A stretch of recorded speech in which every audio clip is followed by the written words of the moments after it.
আজকে মহামান্য বিচারপতি সঞ্জয় কুমার এবং মহামান্য বিচারপতি সতীশ চন্দ্র শর্মার বেঞ্চ মহামান্য বিচারপতি দেবাংশু বসাকের ডিভিশন বেঞ্চ যে অবজারভেশন দিয়েছিল, যে জাজমেন্ট দিয়েছিল যে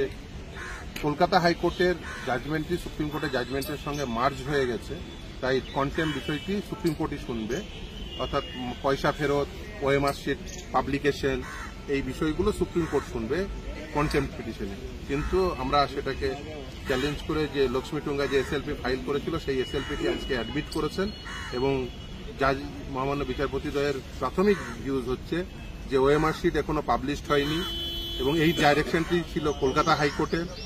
পয়সা এখনো ফেরত হয়নি, টেন্টেড ক্যান্ডিডেটরা পয়সা ফেরত দেয়নি, এই অবজারভেশনটি ছিল কলকাতা হাইকোর্টের, এই জাজমেন্টটি ছিল কলকাতা হাইকোর্টের এবং টেন্টেড ক্যান্ডিডেট লিস্টও প্রকাশ হয়নি। ফলে এই সমস্ত বিষয়গুলো যেহেতু কলকাতা হাইকোর্টের ডাইরেকশন এবং সেটি যেহেতু সুপ্রিম কোর্ট আনটাচ রেখেছে, তাই সেই বিষয়টি কলকাতা হাইকোর্টই শুনবে বলে প্রায় প্রাথমিক ভিউজ নিয়েছেন এবং সেই জন্য এসএলপিটি অ্যাডমিট করেছেন। আজকে এসএসসি এবং স্টেট অ্যাপিয়ার করেছিল, তাদের ক্যাবিনেট ছিল লক্ষ্মী টুঙ্গার ম্যাটারে এবং সেই জন্য আজকে অ্যাডমিট করেছেন,